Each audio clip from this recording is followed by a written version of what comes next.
And it's recording. All Well, right. welcome Hi. everyone to daughter chat, daughter blab, whatever we call it, because I'm still working on that name. The conversation today and on my other daughters is about resources for those of you women and some men out there. And most importantly, there's a whole grandchildren space that are helping their elderly loved ones, whether it's family, friends, neighbors, aunts, continue to remain mobile and enjoy their activities. And that is truly part of today's story. Today, I'm interviewing Justin Boogaard of Go-Go Grandparents, and I actually found him in a couple different spaces. One in the Union Tribune in San Diego, and two online as entrepreneurs in the senior services space. What you're gonna learn about today is, one, you'll meet Justin, find out about his service, and lastly, to get a bit more familiar with the entrepreneurs that are in this space and are truly part of the innovation that is going to happen in senior services for the 21st century. So this is what I know about Justin. He's a Bonita Vista High grad. And if you see the top of my head, it's because I'm looking at my notes. So that means he's a SoCal boy. He's also a Bruin, and he is part of, it looks like he's an alum of the not Startup Grind. What is the name of it? Well, I'm a contributor for Startup Grind. Okay, he's a contributor for Startup Grind. So that's what I know a little bit about Justin. So Justin, if you'd like to do a self-introduction. Sure. Thank you, Judy, for the opportunity. So, self-introduction. I can give it to you from like 4 years ago. I started doing tech things, and actually my first endeavor was playing around in like the YouTube space. And that worked out okay, but not super grand. But it did bring me to my grandma. She was kind enough to let me live with her while I was working on that for like 2 years. And then over that 2 years, lots of cool things happened. I learned a lot more about entrepreneurship, how to be like a better builder of things. And I met some folks at the accelerator in Santa Monica that's called Mucker Lab. And that was kind of where like my professional network of tech people started. And then I did a few other things, and still looking for that like grand idea. And then just 6 months ago, my grandma told me that she wasn't able to drive at night, or that she wasn't feeling comfortable driving at night. And actually it was her idea. But she said, can I call Uber? Can you give me Uber's phone number? I said, oh, Uber doesn't have a phone number. And then she goes, well, you should make that. And she said it really stern like that. You should make that. And so that's kind of, I thought that made a lot of sense. So now Go-Go Grandparent is a service that provides senior services, everything from transportation to grocery delivery from a phone call. And we're working on expanding like our vendor partners beyond just Uber and some of the other big apps here, but also to other companies in the space that are interested in getting involved in senior services. Wow. Can I say there are so many things in what you just said, and no, this is great, because this is so much as a gerontologist what I believe in. So I want to hit on a couple things. Is multi-generational family living. Your grandma was kind enough to help you start out, because I know what it's like when you're an entrepreneur. We talk about having a runway, and those are sometimes the runway are the people who can support us while we get to the next phase. Yeah. And I like that metaphor too, because it's like we're trying to take off, and we just have Right. to have this, we're just trying to go real fast and just fly. Yes, exactly. And we know we can do it. We just need the support. So what was that like? Because you'd been at UCLA living on your own, doing your own thing, and now you are living with your grandmother. What was that like? What was that like? Well, it was actually pretty good. She's like this was definitely the closest we had ever been. Like but we'd always been like tangentially like really close. She's my grandma. I'm her grandson. I'm her only grandson. And she says I'm her favorite grandson. And she has 3 granddaughters. Anyway, but so like it started off a little rocky, just like trying to get used to everything. She had recently become a widow, or not recently, 2 years prior she'd been widowed. Right. And so like she was set like in the stuff that she does, but it was actually pretty simple. She said that she has 2 rules. She's not going to make me food, and I have to put the toilet seat down. And the first one, no problem. It did take me like 6 months though to figure out how to put that toilet seat down. I'm really good now. I'm very well trained. And but yeah, I mean the coolest thing about living with her was that you know, she had been around during the Great Depression, right? And so like dinner time talks would be about stuff that I just had no idea, like what was it like.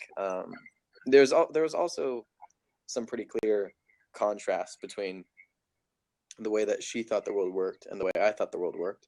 And I wouldn't say that I necessarily like buy everything that she said that that's the way the world works, but it was interesting to point out like how things have changed, or how people can be different. And so now we're like working with like 300 grandparents, and it's cool because I know how to talk to them, and I know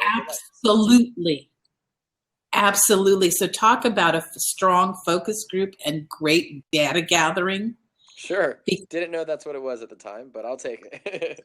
Yeah, that's exactly what it was. So for people who are watching the recording of this, what it sounds like, I'm going to call I believe your grandmother's name is Betty Lou? Betty Lou Luce, yeah. Betty Luce. Yeah. So and you were correct. Because I was actually in a sorority, and one of the directors, her name was Betty Lou, and she wielded a really strong presence in that house. It looks like we've got Justin frozen, so I'm going to see if that's going to work out. Yeah, it did work out. Great. So Betty Lou set some parameters. Can you hear? Okay, yes, you're back. Yeah, you're good. Okay, you're good. Sorry. Keep on. So again, these are some tips for multi-generational living arrangements. She set down some simple rules. They weren't a lot, but she definitely had her boundaries of what was acceptable and what wasn't. Yes. And then you go with a program. Yeah, it wasn't hard. She likes to read a lot, and I would be, so like when I was working there, basically, yeah, we got into a pretty good routine. We'd wake up, I would make myself breakfast, and then I would go back into my room and do like encode on some stuff while she would like read and do whatever she needed to do. We'd see each other again for lunch, and then again for dinner. We'd have like a nice long, like hour-long conversation at dinner, and then I'd go back and do some more work. Right. And then she would usually go to bed. I think the biggest thing that, you know, she had her rules, but then I had mine, such as like on hot days I don't want to put on pants, and she just kind of she got used to that, no problem, and so we got it going, and then after 2 weeks everything got smoothed out, and it was all fine. So some takeaways right there. If you're looking at a multi-generational family or a living situation, you want to set down some ground rules and have your boundaries, and expect a transition period. It might be 2 weeks. It might be 2 months. Ideally, it's not going to be over 3 months, because that's when you may need to renegotiate. So I'm glad. Thank you for sharing that very personal story, because I think that can help a lot of people whose grandparents may want to help them, but they're a little hesitant about accepting that help, knowing that there might be strings attached. So instead of strings, think of those as really healthy boundaries. So that was one of the takeaways. Yeah. The other thing is, you know what? I spoke at South by Southwest. Oh, cool. In the aging space. And what my goal in the work I do is to make adults 60 plus, 80 plus, 90 plus makers, because they have experience. it may not be our experience, but they were of the generation, and I think it just comes with age and experience in living, where sometimes you have to fix it yourself, you have to make it yourself, and I think they have the skills to see things super in a different framework, which clarifies it for us. Like what's Uber's number? Give me Uber's number. Well, then you should make something like that. Yeah. All she's talking about is a simple low-tech interface. Right. Would never have occurred to me. I go with the trainings. That's where my space is. But that is so clear. So I really think for those of you who are looking at senior services and who want those who are daughters, there may be some really simple solutions if you look at it and engage. Like Justin did, he engaged his grandmother, and she came up with what we're looking at now, which is go grandparent. Looks like you're living the entrepreneur life with lots of people coming in and out. I'm in my roommate's room, and he just wanted to check out, see what was going on. Sorry about that. Yeah. No, it's all good. That's and really for the daughters who are watching this on the replay. I touched on it earlier. There's a lot of entrepreneurs in the senior space who are going to drive innovation. They're doing it on a shoestring. So they have the idea, the product. What most of us entrepreneurs don't have are a whole lot of cash. So wherever we can save money, that's exactly what we do. Yeah. Just is. It doesn't mean there's a lack of quality. It just means we are super careful with how we spend our money. Yeah. So life on a shoestring, and that's all good because we got a vision. So one, grandmothers as makers, and I think that's super exciting. You also mentioned, okay, so now what's fascinating, and now you have, I saw on your website, you've had about 600 callers. Yeah. 600 callers. Yeah. I think like closer to 700 now. Today's been really busy. So there is a need, and you were able to listen to your grandmother without any daughter filters, which is sometimes an issue. I always joke with people, if you want to get to an older adult, you want to talk to their grandchild. Because a lot of times their adult daughter has no influence. It's a grandchild that sometimes a grandparent is way more open with. Huh. Could you do that? Or I don't know what your experience was. I don't know. Well, I don't know if that's... Yeah, I would say that is my experience. When my grandma calls me, like, I will pick up the phone. My mom has not had the same experience. And with my grandma, though, I don't know. I thought it was more unique just because I lived with her for 2 years.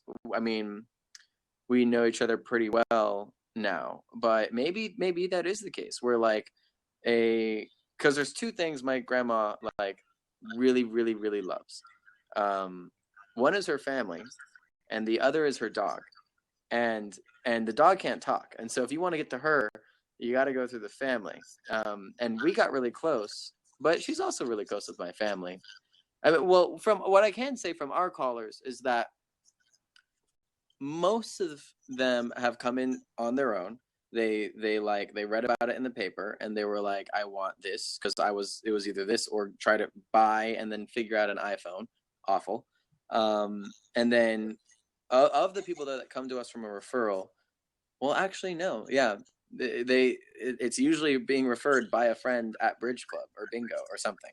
But then the next one is of family referrals. I would say that the adult daughters are the ones that are the most. We've had 2 grandkids. No, we've had 4 grandkids sign up their grandparents.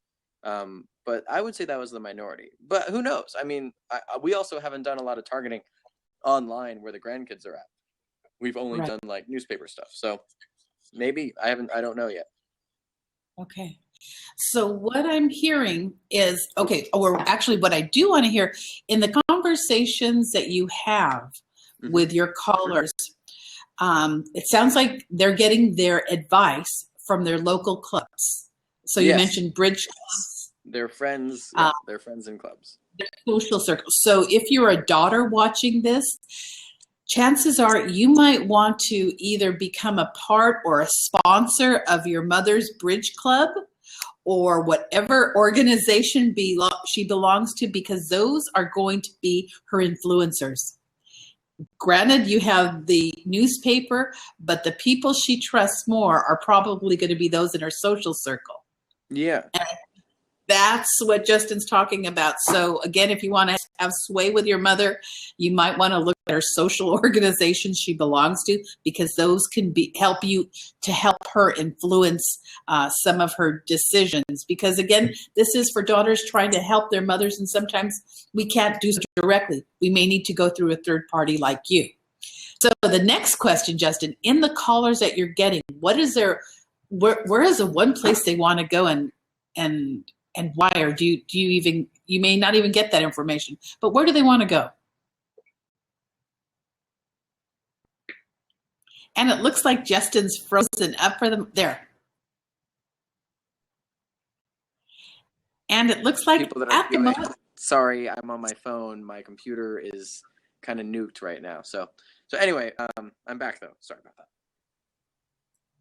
Good. So my question was, where do your callers want to go? What's their primary destination? The doctor's office. The doctor's. And then the second is bridge club. And maybe that's just because we've done a pretty good job of getting into bridge clubs, but doctor's office and bridge club are the two I hear the most. The market. Some people don't really want to get their groceries delivered. They'd rather just go get their groceries. Maybe it's fun for them. So the market is one. We have a couple people that go to the gym and they're like in their 80s. So, mad respect. It's pretty. People go into happy hour, equal level of respect. We have people going to museums, to operas, to their families. We had one woman today take it to the spa. She's getting a mud bath. Wow. Okay, so for those of you who are listening, your parents have places they want to go. They may not feel comfortable asking you to take them to the spa or take them out for happy hour because they may feel judged. So know that a service like Go Grandparent can definitely improve your parents' quality of life, because it's going to be places they want to go without any judgment and on their own and independently. Just in the rides that I understand the service, but I know our callers would like to, or our watchers, viewers would want to know a little bit more about your service, how it works. So can you walk us through the process? Yeah, it's super simple. So the first time someone calls, they get connected to an operator. That operator will register their phone number and get their home, and that includes getting their home address and then a charge card to set up their account under. And then every time that person calls back, and they can call back from their whatever number they registered, and we let them register a cell phone and a home phone number. So if they call back from their cell phone or their home number, then they're greeted by a prompt that says, "Hello, please press 1 to order a car to your home. Please press 2 to order a car to wherever we dropped you off last. If you're interested in meals, press 3 to speak with an operator, or for grocery delivery, press 4." And so just talking about the rides right now, they would press 1, and then a car would come to their home, which we have because you registered it when you registered their phone number. And then they would tell the driver where they want to go. The driver would take them wherever, and then we would save that last location. And then when they needed a ride back, they would call and press 2, and then they'd be picked up and taken back. If they're not at their last location and they're not at their home, they can call and press 0 and speak with an operator. And then we'll issue a ride on their behalf, as long as they're registered. Okay, so because I work in the transportation space, I find this super interesting. So when they call you, they don't have to have a destination. They may have a destination in mind. They don't have to give you an address or anything. They give that to the actual driver. Is that the way it works? And the drivers, are those Lyft and Uber drivers, or is it another service that you use, or how does that work? Yeah, I'm glad you asked. So we started as Uber, but our goal is just to be like the cheapest cheapest transportation to get someone from A to B. And so,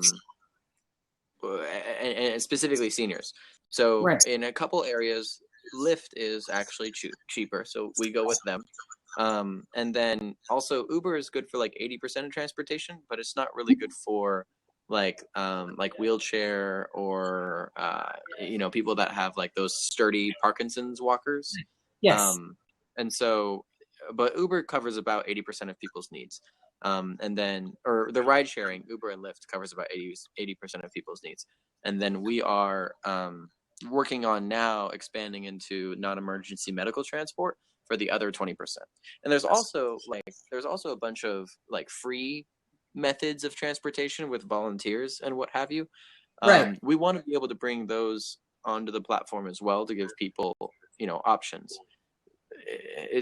You can get free or you can get there fast, but you can't really get there together. And so we're still trying to figure out how to navigate that, but it's going to be either like the goal is to make it just as simple as we have it now.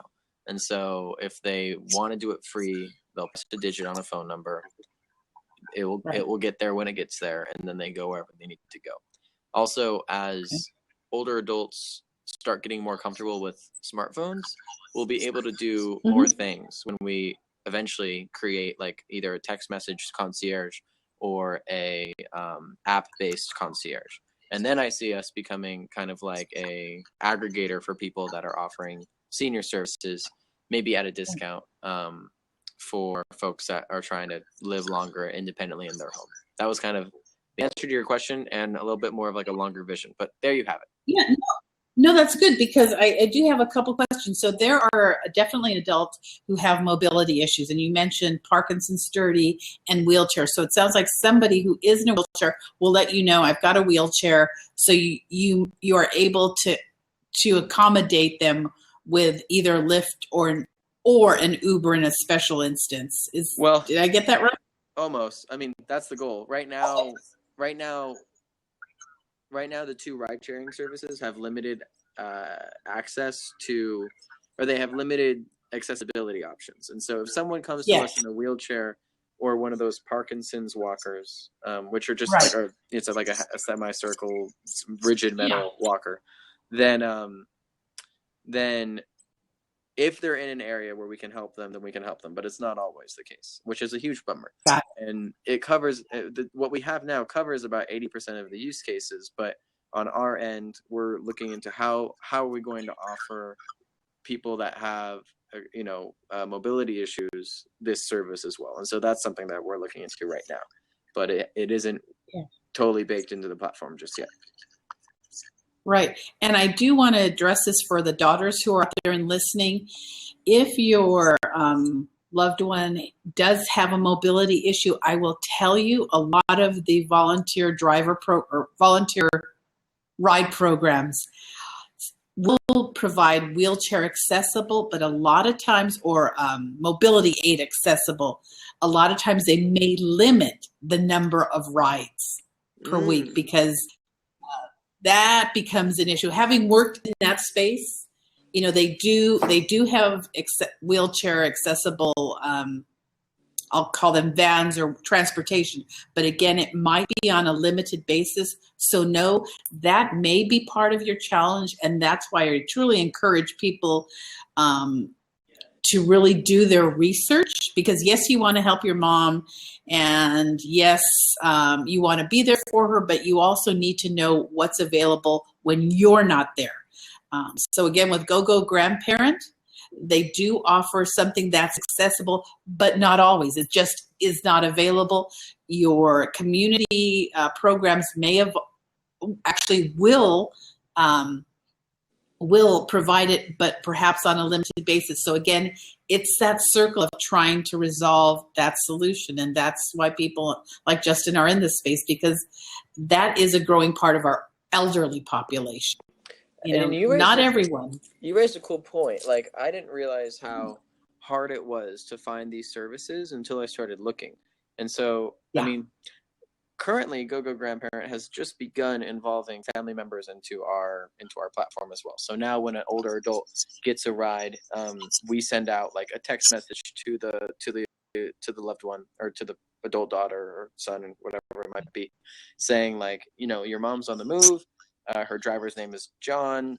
John's number is this, and then when they get there, we'll send out a notification saying like, your mom's at the market, or whatever it might be, just to give some peace of mind. Right. But we want to build out that some more. And I hadn't really thought about it until just now, Judy, but it would be cool if we gave people, like, they don't really have to do research. They can skip the research. And then we've already done that. And then, your mom needs a ride, has a wheelchair, no problem. Like, just, this is how you do that. And it's just easy. It's not there yet, but that's a cool direction for us to go into. Cool. So it looks like we're almost wrapping up our time. Tell me this, do you have any advice for daughters who are looking for services like that, how they can help their parent, how they can help you deliver the quality and the service that you want that is part of your vision? Because you just shared part of your vision with us, which to me sounds beautiful, because there is a place for this service. So again, if you can share your advice for adult daughters getting their mothers into this, or making it easier, or eliminating the barriers. Yeah, well, there's really not, we're doing our best to make sure there's not too huge of barriers. We have found that it works smoother if someone is with mom or dad just for that first trip, but it's not critical. I would say that maybe like 20% of people go with their parents on the first trip. Either way, we're always available to like walk, mom or dad through that. The only thing though is, and it is frustrating when it happens. It's not frustrating for us, but it's frustrating for our callers. Some callers were like given smartphones, but they weren't like really shown how to use them. And so, and that's cool with us. Like we're a service. You can call us from any type of phone that you want. A lot of people do call us from smartphones, even though they could just download like a ride sharing app themselves, because we're simpler. But if you are going to do that, make sure that your mom knows how to pull up the keypad. Mom or dad knows how to pull up the keypad, because you do have to push one. And funnily enough, like smartphones are actually less intuitive on how to do that than like a normal phone would be. And so, but that's really the best side. As far as getting involved with GoGo Grandparent goes, that's the best advice I can give. And then the people that are looking for services, get involved with GoGo Grandparent, because we got your back. I love that. I love that. Well, thank you for joining me today. And I'll be uploading this video to YouTube, as you found, and I'll also include Justin's links to GoGo Grandparent. Thanks. So again, thank you for joining. You're welcome. Again, thank you for joining Justin and I. And again, we've been talking about GoGo Grandparent, the new service that's giving your elderly loved ones the mobility and freedom they need. So thank you, Justin. Thank you, Judy. Happy to be here. Thanks.